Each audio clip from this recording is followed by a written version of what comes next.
வங்கிக் கடன் பெற்று வீடு கட்டியவர்களுக்கு வீடு வாங்கியவர்களுக்கு தலைவலி சற்று தணிய உள்ளது. இந்திய ரிசர்வ் வங்கி ரெப்போ வட்டி விகிதத்தை 25 அடிப்படை புள்ளிகள் குறைத்து 5.25% ஆக்கியுள்ளது. இதன் விளைவாக வீட்டுக் கடன்களுக்கான வட்டி விகிதங்கள் வரலாறு காணாத குறைந்தபட்ச அளவான 7.1 விழுக்காட்டை எட்ட உள்ளது. இது வீட்டுக் கடன் தவணைகளில் பெரும் தாக்கத்தை ஏற்படுத்தும். உதாரணமாக 1 கோடி ரூபாய் கடனில் மாத சேமிப்பு 1440 ரூபாய் வரை இருக்கலாம். இந்த குறைப்பு பொருளாதார வளர்ச்சிக்கும் ரியல் எஸ்டேட் துறைக்கும் பெரும் உந்துதலை அளித்துள்ளது. திருப்பரங்குன்றம் விவகாரம் குறித்து முதல்வர் ஸ்டாலின் வெளியிட்ட பதிவை விமர்சித்துள்ள பாஜகவின் முன்னாள் மாநில தலைவர் அண்ணாமலை, முதல்வர் அனைவருக்குமானவரா என கேள்வி எழுப்பியுள்ளார். திருப்பரங்குன்றம் விவகாரம் குறித்து மத்திய உள்துறை அமைச்சர் அமித்ஷாவிடம் தமிழக பாஜக சார்பில் எடுத்துரைக்கப்பட்டிருப்பதாகவும் கூறியுள்ளார். யாரோ சின்ன பசங்க போட்டா ஏத்துக்கலாம். மதுரைக்கு என்ன அரசியல் தேவை? வளர்ச்சி அரசியலா ஆர் டேஷ் அரசியலா? அந்த டேஷ்ங்கிறது என்ன? முதலமைச்சர் தன்னுடைய சமூக வலைதள பக்கத்துல ஒரு டேஷ் என்கின்ற வார்த்தையை கேள்விக்குறியாக்கி விட்டிருக்கார். டேஷ்னா என்ன? முதலமைச்சர் தானே சொல்லணும். fill in the blanks. நீங்கள் நானும் என்ன வேணும்? இது முதலமைச்சருடைய ட்வீட். எந்த அளவுக்கு சிறுபிள்ளைத்தனமாக இவ்வளவு பிரச்சனையை செய்துவிட்டு முதலமைச்சர் அவர்கள் இதை போடுறாங்கன்னா, உண்மையாலுமே இந்த முதலமைச்சர் அனைவருக்குமான முதலமைச்சரா? இந்துக்களுக்கான முதலமைச்சரா? இஸ்லாமியர்களுக்கான முதலமைச்சரா? கிறிஸ்தவர்களுக்கான முதலமைச்சரா? ஒரு நீதி நிலைப்பாடு ஒரு சட்டமன்றத்தில் ஒரு நீதிமன்றத்தில் சொல்லும் பொழுது முதல் கடமையாக செய்ய வேண்டிய பொறுப்பு சீஃப் மினிஸ்டருக்கு இருக்கு. அதையும் பின்பற்றல. தமிழ்நாட்டை மு.க. ஸ்டாலின் தான் ஆள வேண்டும் என உத்தரவிட்டதே முருகன் தான் என திமுக அமைப்புச் செயலர் RS பாரதி கூறியுள்ளார். மத்திய இணையமைச்சர் எல் முருகன் நாடாளுமன்றத்தில் பேசியதையும் கடுமையாக விமர்சித்தார். அனிதாராதா கிருஷ்ணன் திருச்செந்தூர் முருகன் ஓட்டு போட்டார். பழனியிலே ஐபிக்கு போட்டார்கள். பழமுதிர்சோயில மூர்த்திக்கு போட்டார்கள். அவர்கள் எல்லாம் மிஞ்சக்கூடிய வகையிலே மு.க. ஸ்டாலின் சின்னமான உதயசூரிலே போட்டியிட்ட ஜவஹர்லா என்ற ஒரு இஸ்லாமிய வெற்றி பெறுகிறேன் என்று அந்த சாமிமலை நமக்கு போட்டது. 6 அறுபடை வீட்டிலும் உதயசூரனுக்கு ஓட்டு போட்டு இந்த நாட்டிலே மு.க. ஸ்டாலின் தான் ஆள வேண்டும் என்று உத்தரவு போட்டவரே அறுபடை வீட்டில் இருக்கிற முருகன் தான். அயோத்தி தொகுதியிலே பிஜேபியிலே போட்டியிட்ட வேட்பாளர் தோற்று ஒரு ஜெனரல் சீட்ல ஒரு ஹரிஜனை நிற்க வச்சு இந்தியா கூட்டணியின் சார்பில் வெற்றியை தேதி கொடுத்த ராமர்.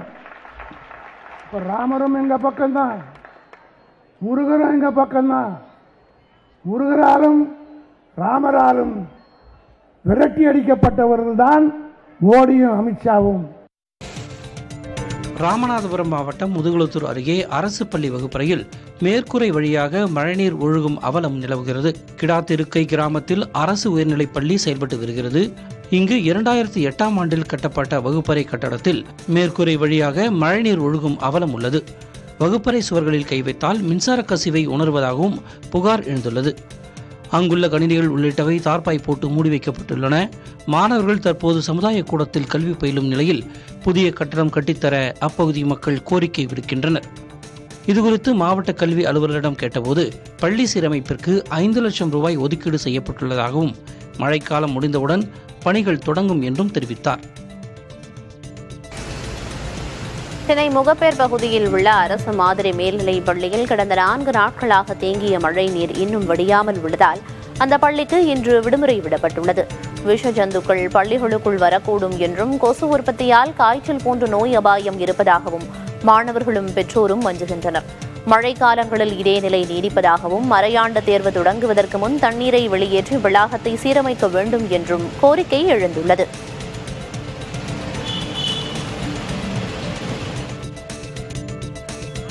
திருவண்ணாமலை உழவர் சந்தையில் பணிபுரியும் அதிகாரிகளை கண்டித்து 100க்கும் மேற்பட்ட விவசாயிகள் திடீர் கடையடைப்பு போராட்டத்தில் ஈடுபட்டனர். உழவர் சந்தை அதிகாரிகள் சாதி அடிப்படையில் பேசுவதாகவும் கடை ஒதுக்கீட்டில் குலுக்கல் முறையை கட்டாயப்படுத்துவதாகவும் விவசாயிகள் குற்றம் சாட்டினர். குலுக்கல் முறையில் கடைகளை மாற்றுவதால் தங்கள் வியாபாரம் பாதிக்கப்படுவதாக விவசாயிகள் தெரிவித்தனர். பழைய முறையையே அமல்படுத்த வேண்டும் என்றும் அதிகாரிகளை மாற்றும் வரை சந்தையில் கடைகள் திறக்கப்படாது என்றும் விவசாயிகள் எச்சரித்துள்ளனர்.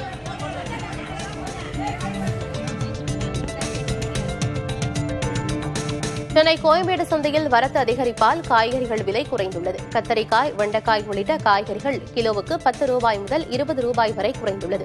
கிலோவுக்கு 60 ரூபாய்க்கு விற்பனை செய்யப்பட்ட கேரட் 20 ரூபாய் வரை குறைந்து 40 ரூபாய்க்கு விற்பனையாகிறது. அதேபோல 50 ரூபாய்க்கு விற்கப்பட்ட 1 கிலோ முள்ளங்கி கிலோவுக்கு 30 ரூபாய் வரை குறைந்து 20 ரூபாய்க்கு விற்பனை செய்யப்படுகிறது. தக்காளி கிலோ 40 ரூபாய்க்கு விற்பனை செய்யப்படுகிறது.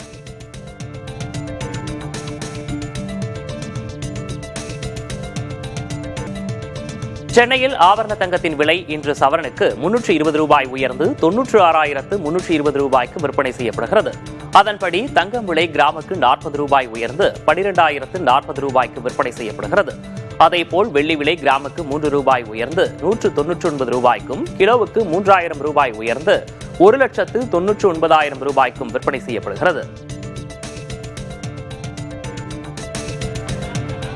10,000 கோடி ரூபாய் கொடுத்தாலும் புதிய கல்விக் கொள்கையை கொண்டு வர மாட்டோம் என முதல்வர் ஸ்டாலினின் நிலைப்பாடு என துணை முதல்வர் உதயநிதி ஸ்டாலின் தெரிவித்துள்ளார். 2 நாள் சுற்றுப்பயணமாக விழுப்புரம் மாவட்டம் சென்ற உதயநிதி ஸ்டாலின் பல்வேறு நிகழ்ச்சிகளில் கலந்து கொண்டார். செஞ்சி தொகுதிக்குட்பட்ட கிளை செயலாளர்கள், வாக்குச்சாவடி பாக முகவர்கள் கூட்டத்தில் பேசிய அவர், தமிழக அரசுக்கு ஏதாவது தொந்தரவு செய்து பழி தீர்க்க வேண்டும் என மத்திய பாஜக அரசு செயல்பட்டு வருவதாக குற்றம் சாட்டினார்.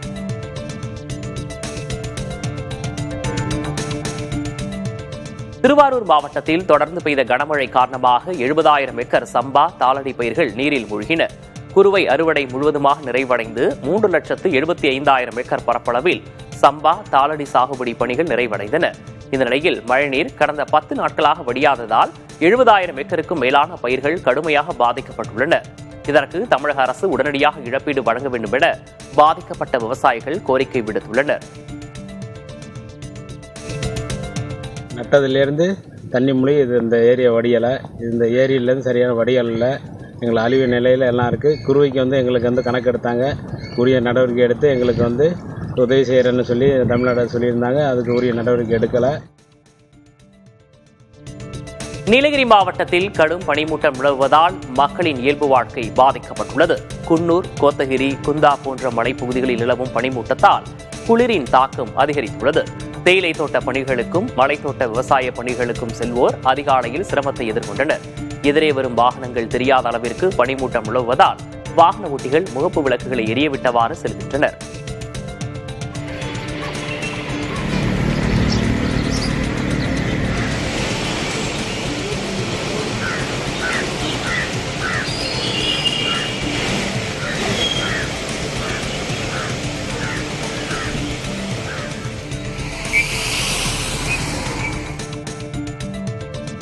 கிறிஸ்துமஸ் மற்றும் புத்தாண்டு கொண்டாட்டத்தை முன்னிட்டு சுற்றுலா பயணிகளின் வசதிக்காக மேட்டுப்பாளையம், ஊட்டி இடையே சிறப்பு மலை ரயில் இயக்கப்படும் என சேலம் ரயில்வே கோட்டம் அறிவித்துள்ளது. டிசம்பர் 25, 27, 29, 31 ஆகிய தேதிகளில் மேட்டுப்பாளையத்திலிருந்து ஊட்டிக்கு சிறப்பு ரயில்கள் இயக்கப்படுகின்றன. இந்த ரயில் காலை 9:10 மணிக்கு மேட்டுப்பாளையத்திலிருந்து புறப்பட்டு மதியம் 2:25 மணிக்கு ஊட்டியை சென்றடைகின்றது. டிசம்பர் 26, 28, 30 மற்றும் ஜனவரி 1 ஆகிய தேதிகளில் ஊட்டியிலிருந்து மேட்டுப்பாளையத்திற்கும் சிறப்பு மலை ரயில் இயக்கப்பட உள்ளது. இந்த ரயில் ஊட்டியிலிருந்து காலை 11:25 மணிக்கு புறப்பட்டு மாலை 4:20 மணிக்கு மேட்டுப்பாளையத்தை வந்தடையும் என்று தெரிவிக்கப்பட்டுள்ளது. சென்னை கோயம்பேடு சந்தையில் வரத்து அதிகரிப்பால் காய்கறிகள் விலை குறைந்துள்ளது. கத்தரிக்காய், வெண்டைக்காய் உள்ளிட்ட காய்கறிகள் கிலோவுக்கு 10 ரூபாய் முதல் 20 ரூபாய் வரை குறைந்துள்ளது. கிலோவுக்கு 60 ரூபாய்க்கு விற்பனை செய்யப்பட்ட கேரட் 20 ரூபாய் வரை குறைந்து 40 ரூபாய்க்கு விற்பனை செய்யப்படுகிறது. அதேபோல 50 ரூபாய்க்கு விற்கப்பட்ட 1 கிலோ முள்ளங்கி கிலோவுக்கு 30 ரூபாய் வரை குறைந்து 20 ரூபாய்க்கு விற்பனை செய்யப்படுகிறது. தக்காளி கிலோ 40 ரூபாய்க்கு விற்பனை செய்யப்படுகிறது.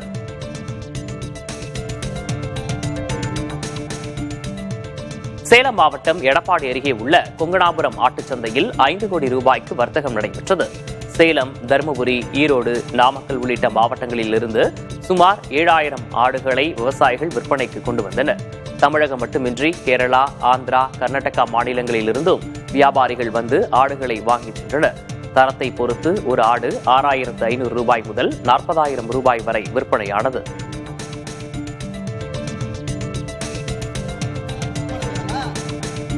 சேலம் சின்ன சீரகாப்பாடி பகுதியில் இயங்கி வரும் ஒரு தனியார் மருத்துவக் கல்லூரி விடுதியில் தங்கி பயின்று வந்த மாணவ மாணவியருக்கு திடீரென வாந்தி மயக்கம் ஏற்பட்டது. பாதிக்கப்பட்ட 70 பேருக்கு அதே மருத்துவமனையில் சிகிச்சை அளிக்கப்பட்டது. மாவட்ட உணவு பாதுகாப்புத்துறை அதிகாரிகள் விடுதியின் சமையல் கூடத்தில் ஆய்வு மேற்கொண்டனர். சமையல் கூடம் சுகாதாரமற்ற முறையில் இருந்தது தெரியவந்ததை அடுத்து அதனை தற்காலிகமாக மூடி சீல் வைத்தனர். மேலும் மருத்துவக் கல்லூரி நிர்வாகத்திற்கு நோட்டீஸ் வழங்கப்பட்டுள்ளது.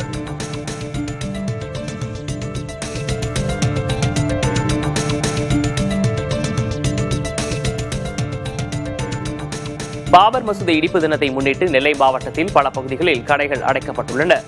மேலப்பாளையம், பத்தமடை உள்ளிட்ட இஸ்லாமியர்கள் அதிகம் வசிக்கும் பகுதிகளில் சுமார் 900 கடைகள் அடைக்கப்பட்டுள்ளன. அசம்பாவிதங்களை தவிர்க்க நெல்லை மாநகரம் மற்றும் மாவட்டம் முழுவதும் 1000க்கும் மேற்பட்ட போலீசார் தீவிர பாதுகாப்பு பணியில் ஈடுபடுத்தப்பட்டுள்ளனர். ரயில் நிலையம், பேருந்து நிலையம் போன்ற மக்கள் கூடும் பகுதிகளில் போலீசார் தீவிர கண்காணிப்பை மேற்கொண்டு வருகின்றனர். ராஜஸ்தான், பஞ்சாப், ஹரியானா மாநிலங்களில் வெப்பநிலை 10 டிகிரி சென்டிகிரேட்டுக்கும் கீழே குறைந்ததால் மக்களை கடும் குளிர் வாட்டி வதைக்கிறது. ராஜஸ்தானின் சிகார் மாவட்டம் பதேஷ்பூர் பகுதியில் வெள்ளிக்கிழமை காலை 1.9 டிகிரி செல்சியஸாக வெப்பம் பதிவானதால் மக்கள் வீடுகளுக்குள் முடங்கினர். மாநிலத்தின் பல பகுதிகளில் 10 டிகிரி செல்சியஸுக்கும் கீழே வெப்பம் பதிவானதாக ஜெய்ப்பூர் வானிலை மையம் கூறியுள்ளது. இதேபோல பஞ்சாப், ஹரியானா பகுதிகளில் பல இடங்களில் 7 டிகிரி செல்சியஸுக்கும் குறைவான வெப்பம் நிலவியதால் நாடு நடுநடுங்கச் செய்யும் குளிர் நிலவியது. சட்டவிரோத நடவடிக்கைகள் தடுப்புச் சட்டத்தின் கீழ் குற்றப்பத்திரிகை தாக்கல் செய்யப்படாமல் 2 ஆண்டுகளாக சிறையில் அடைக்கப்பட்டிருந்தவருக்கு உச்சநீதிமன்றம் ஜாமீன் அளித்துள்ளது. நீதிபதிகள் விக்ரம்நாத், சந்தீப் மேக்தா அமர்வு இந்த உத்தரவை பிறப்பித்துள்ளது. குறைந்தபட்சம் 90 நாட்களுக்குள்ளும் அதிகபட்சமாக 180 நாட்களுக்குள்ளும் குற்றப்பத்திரிகை தாக்கல் செய்யாத நிலையில் ஒருவரை சிறையில் வைத்திருப்பது சட்டவிரோதம் என்றும் இதன் காரணமாகவே அவருக்கு சட்டப்படி ஜாமீன் வழங்கப்படுவதாகவும் நீதிபதிகள் கூறியுள்ளனர். இந்திய ரூபாய் கள்ள நோட்டுகள் வைத்திருந்ததாக மியான்மர் நாட்டைச் சேர்ந்த டோன்லாங் பொன்யாக் என்பவர் 2 ஆண்டுகளுக்கு முன்பு அசாமில் கைது செய்யப்பட்டார். மஞ்சள் கடல் முதல் தென்சீன கடல் வரை 100கணக்கான கிலோமீட்டர் தூரத்திற்கு சீனா போர்க்கப்பல்களை நிறுத்தி வருவதாக தைவான் குற்றஞ்சாட்டியுள்ளது.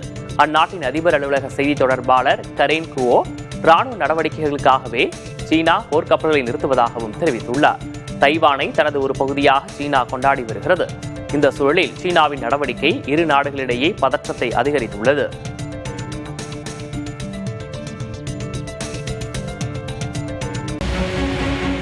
நாடெங்கும் இண்டிகோ விமான சேவைகள் பெரிதும் பாதிக்கப்பட்டுள்ளதால் பயணிகள் வசதி கருதி 37 ரயில்கள் கூடுதலாக 114 முறை இயங்க உள்ளன. மேலும் இந்த 37 ரயில்களிலும் கூடுதலாக 116 பெட்டிகள் இணைக்கப்படும் என இந்திய ரயில்வே தெரிவித்துள்ளது. டெல்லி, மும்பை, டெல்லி, திருவனந்தபுரம் மார்க்கங்களில் கூடுதலாக ஒரு ரயில் இயக்கப்படும் என கூறப்பட்டுள்ளது. 18 வயது நிரம்பியவர்கள் சுய விருப்பத்தின் பேரில் ராணுவத்தில் சேரும் திட்டம் தொடர்பான மசோதாவுக்கு ஜெர்மன் நாடாளுமன்றம் ஒப்புதல் கொடுத்துள்ளது. யுக்ரைன் மீதான ரஷ்யாவின் தொடர் தாக்குதல் காரணமாக ராணுவத்தை பலப்படுத்த ஜெர்மன் முடிவு செய்துள்ளது. இதன் முக்கிய அம்சமாக கொண்டுவரப்பட்டுள்ள மசோதா சட்டமாக்கப்பட்டவுடன் 18 வயது நிறைந்த ஆண், பெண் அனைத்து இளைஞர்களுக்கும் ராணுவ சேவைக்கான விருப்பத்தை அறிந்து கொள்ளும் நோக்கில் சேவை பத்திரம் அனுப்பப்படும் என அந்நாட்டு அரசு தெரிவித்துள்ளது. அவர்களுக்கு 6 மாதத்திற்கு பிறகு அதிக ஊதியம், சிறந்த பயிற்சி ஆகியவை வழங்கப்படும் என ஜெர்மனி கூறியுள்ளது. மதுரை திருப்பரங்குன்றத்தில் பாபர் மசூதி இடிப்பு தினத்தை முன்னிட்டு போலீசார் பாதுகாப்பு தீவிரப்படுத்தப்பட்டுள்ளது. திருப்பரங்குன்றம் மலையில் தீபம் ஏற்றுவது தொடர்பான விவகாரம் பதற்றத்தை ஏற்படுத்தி வரக்கூடிய நிலையில் பக்தர்கள் மலைக்கு செல்ல 4வது நாளாக அனுமதி மறுக்கப்பட்டுள்ளது. சுமார் 1000 காவல்துறையினர் பாதுகாப்பு பணியில் உள்ள நிலையில் தற்போது கூடுதலாக 500க்கும் மேற்பட்ட காவல்துறையினர் அங்கு கண்காணிப்பு பணியில் ஈடுபடுத்தப்பட்டு வருகின்றனர்.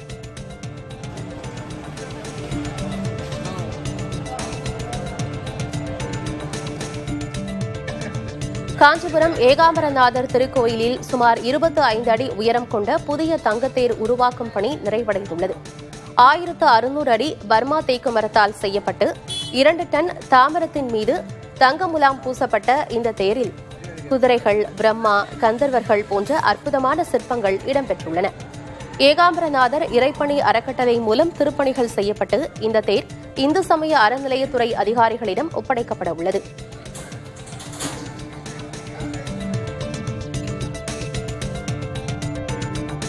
திருவண்ணாமலை அண்ணாமலையார் கோயிலில் நடைபெற்ற கார்த்திகை தீப திருவிழாவையொட்டி கடந்த 15 நாட்களாக தூய்மை பணியில் ஈடுபட்ட பணியாளர்களுக்கு சிறப்பு மரியாதை அளிக்கப்பட்டது. தீப திருவிழாவின் போது சுமார் 30 லட்சத்திற்கும் மேற்பட்ட பக்தர்கள் திருவண்ணாமலைக்கு வந்த நிலையில் நகரம் முழுவதையும் தூய்மை செய்த 200க்கும் மேற்பட்ட தூய்மை பணியாளர்களுக்கு மாவட்ட ஆட்சியரின் உத்தரவின் பேரில் அண்ணாமலையார் கோயிலில் சிறப்பு தரிசனம் ஏற்பாடு செய்யப்பட்டது. மேலும் அவர்களுக்கு கோயில் நிர்வாகம் சார்பில் பிரசாதங்கள் வழங்கப்பட்டு கௌரவிக்கப்பட்டனர்.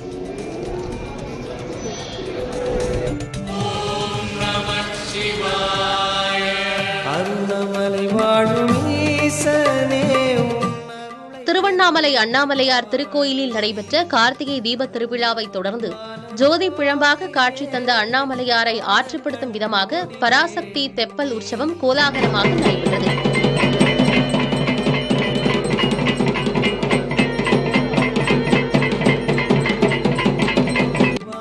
திருக்கல்யாண மண்டபத்தில் சிறப்பு அலங்காரம் செய்யப்பட்ட பராசக்தி அம்மன் ஊர்வலமாக ஐயங்குளத்தில் எழுந்தருளினார்.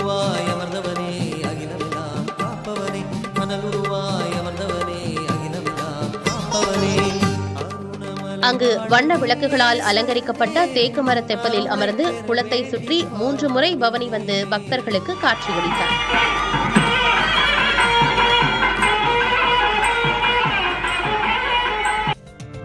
திருச்செந்தூர் சுப்பிரமணிய சுவாமி கோயில் முன்பு கடல் நீர் சுமார் 75 அடி தூரத்திற்கு உள்வாங்கி காணப்பட்டது. கோயில் முன்புள்ள நாழிக்கிணறு பகுதியிலிருந்து செல்வ தீர்த்தம் வரை கடல் உள்வாங்கியதால் பாசிப்படைந்த பச்சை நிற பாறைகள் அதிக அளவில் வெளியே தெரிந்தன. இதனை பார்த்த பக்தர்கள் பாறைகள் மீது நின்று ஆர்வத்துடன் புகைப்படங்கள் எடுத்துச் சென்றனர்.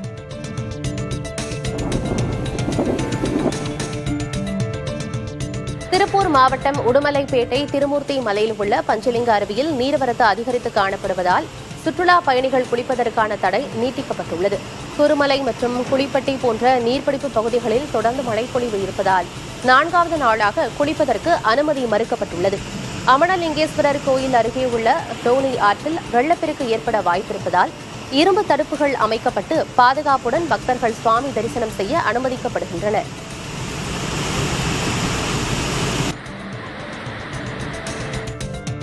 திருவாரூர் மாவட்டத்தில் தொடர்ந்து பெய்த கனமழையின் காரணமாக 70,000 ஏக்கர் சம்பா தாளடி பயிர்கள் நீரில் மூழ்கின.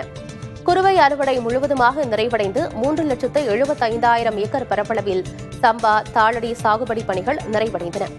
இந்நிலையில் மழைநீர் கடந்த 10 நாட்களாக வடியாததால் 70,000 ஏக்கருக்கும் மேலான பயிர்கள் கடுமையாக பாதிக்கப்பட்டுள்ளன. இதற்கு தமிழக அரசு உடனடியாக இழப்பீடு வழங்க வேண்டும் என பாதிக்கப்பட்ட விவசாயிகள் கோரிக்கை விடுத்தனர்.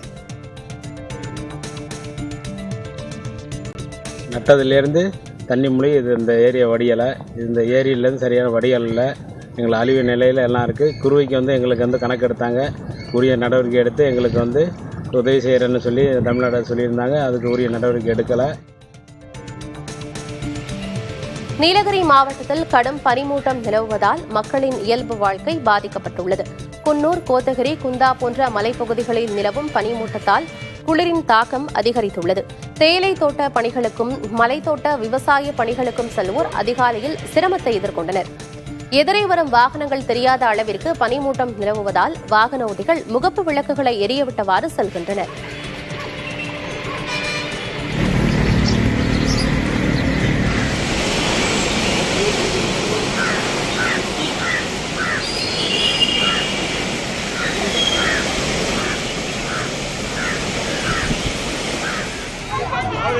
திருவண்ணாமலை மாநகராட்சிக்கு உட்பட்ட வேங்கிக்கால் பகுதியில் முறையான குடிநீர் வழங்காத மாநகராட்சி அதிகாரிகளை கண்டித்து 100க்கும் மேற்பட்ட பெண்கள் சாலை மறியலில் ஈடுபட்டனர். சம்பவம் அறிந்து வந்த காவல்துறையினரிடம் அப்பகுதி மக்கள் வாக்குவாதத்தில் ஈடுபட்டனர். இதனால் திருவண்ணாமலை வேலூர் நெடுஞ்சாலையில் அரை மணி நேரம் போக்குவரத்தில் பாதிப்பு ஏற்பட்டது.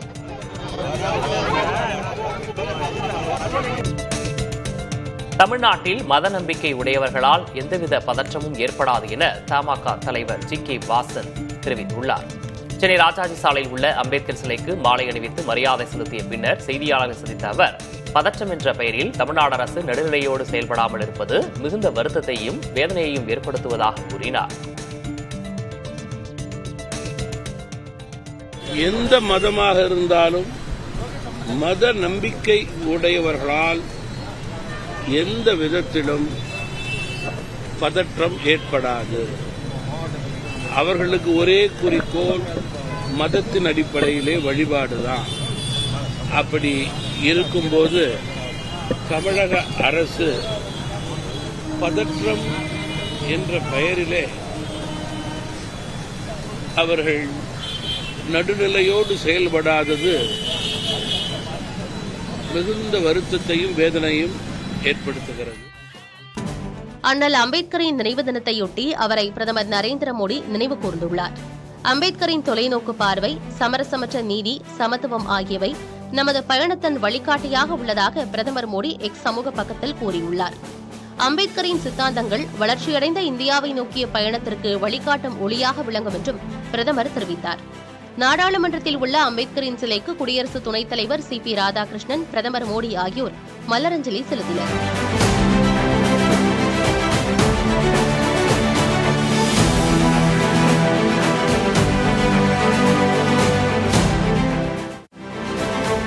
முதல் பிரதமர் ஜவஹர்லால் நேருவை அவமதிப்பதே பாரதிய ஜனதா கட்சியின் பிரதான நோக்கங்களில் ஒன்று என காங்கிரஸ் முன்னாள் தலைவர் சோனியா காந்தி சாடியுள்ளார். டெல்லியில் நிகழ்ச்சி ஒன்றில் பேசிய சோனியா காந்தி, நாட்டின் வளர்ச்சியில் நேருவின் பங்களிப்பு குறித்த பகுப்பாய்வுகளும் விமர்சனங்களும் வரவேற்கத்தக்கவை என்று கூறினார். ஆனால் நேருவை அவமதிக்க வேண்டும் என்ற உள்நோக்கத்தில் விஷமத்தனமான திட்டத்துடன் செயல்பட்டு வரும் பாஜக அரசின் போக்கு கண்டிக்கத்தக்கது என்று சோனியா காந்தி கூறியுள்ளார். நேருவை அவமதிப்பது இந்தியாவை கட்டியெழுப்பிய சமூக, பொருளாதார, அரசியல் கொள்கைகளையும் அவமதிப்பதாகும் என்றும் சோனியா காந்தி குறிப்பிட்டார். அண்ணல் அம்பேத்கரின் 69வது நினைவு தினத்தையொட்டி அவருக்கு மக்களவை எதிர்க்கட்சித் தலைவர் ராகுல் காந்தி அஞ்சலி செலுத்தியுள்ளார். அம்பேத்கர் விட்டுச் சென்ற சமத்துவம், நீதி, மரியாதை ஆகிய மரபுகள் அரசமைப்பு சாசனத்தை காக்கும் தனது உறுதிப்பாட்டை வலிமைப்படுத்துவதாக எக்ஸ் தளத்தில் ராகுல் காந்தி பதிவிட்டுள்ளார். அம்பேத்கர் கொடுத்துச் சென்ற அரசமைப்பு சாசனத்தை போற்றி பாதுகாக்க வேண்டும் என்று காங்கிரஸ் தலைவர் மல்லிகார்ஜுன கார்கே பதிவிட்டுள்ளார். தொழிலதிபர் ரத்தன் டாடாவின் வளர்ப்பு தாயாரும் இந்தியாவின் அழகு சாதன பொருட்கள் விற்பனையில் புதிய திசையை காட்டியவருமான லாக்மே நிறுவன உரிமையாளர் சிமோன் டாடா காலமானார். அவருக்கு வயது 95. ஜெனீவாவில் பிறந்தவரான சிமோன் 1955ஆம் ஆண்டு தொழிலதிபர் நவல் டாடாவை மணந்து மும்பையில் குடியேறினார். டாடா நிறுவனத்தில் 40 ஆண்டுகளுக்கும் மேல் முக்கிய அங்கமாக அவர் இருந்து வந்தார். துபாயில் வசித்து வந்த அவர் பார்க்கின்சன் நோயால் பாதிக்கப்பட்டு போராடி வந்தார். இதனால் கடந்த ஆகஸ்ட் மாதம் சிகிச்சைக்காக மும்பை அழைத்து வரப்பட்டார். இந்த நிலையில் வயது மூப்பு உள்ளிட்ட காரணங்களால் சனிக்கிழமை உயிரிழந்தார். சிங்கப்பூரில் பள்ளிகளில் செல்போன், ஸ்மார்ட் வாட்ச் பயன்படுத்த தடை விதிக்கப்பட்டுள்ளது. நவீன உலகின் கவர்ச்சிகரமான மின் உபகரணங்களில் இருந்து பள்ளி குழந்தைகளை காப்பது பெரும் பாடாகிவிட்டது. இந்த நிலையில்தான் 16 வயதுக்குட்பட்டோர் சமூக வலைதளங்களை பார்வையிடக்கூடாது என ஆஸ்திரேலிய அரசு அண்மையில் உத்தரவிட்டது. டென்மார்க், நார்வே, மலேசியா ஆகிய நாடுகளும் இத்தகைய கட்டுப்பாட்டை கையில் எடுத்தன. இந்த நிலையில் மாணவர்களின் கற்றல் திறனை அதிகரிக்கும் நோக்கில் பள்ளிகளில் செல்போன், ஸ்மார்ட் வாட்ச் பயன்படுத்த சிங்கப்பூர் அரசு தடை விதித்துள்ளது. 18 வயது நிரம்பியவர்கள் சுய விருப்பத்தின் பேரில் ராணுவத்தில் சேரும் திட்டம் தொடர்பான மசோதாவுக்கு ஜெர்மன் நாடாளுமன்றம் ஒப்புதல் கொடுத்துள்ளது. யுக்ரைன் மீதான ரஷ்யாவின் தொடர் தாக்குதல் காரணமாக ராணுவத்தை பலப்படுத்த ஜெர்மன் முடிவு செய்துள்ளது. இதன் முக்கிய அம்சமாக கொண்டுவரப்பட்டுள்ள மசோதா சட்டமாக்கப்பட்டவுடன் 18 வயது நிறைந்த ஆண், பெண் அனைத்து இளைஞர்களுக்கும் ராணுவ சேவைக்கான விருப்பத்தை அறிந்து கொள்ளும் நோக்கில் சேவை பத்திரம் அனுப்பப்படும் என அந்நாட்டு அரசு தெரிவித்துள்ளது. அவர்களுக்கு 6 மாதத்திற்கு பிறகு அதிக ஊதியம், சிறந்த பயிற்சி ஆகியவை வழங்கப்படும் என ஜெர்மனி கூறியுள்ளது.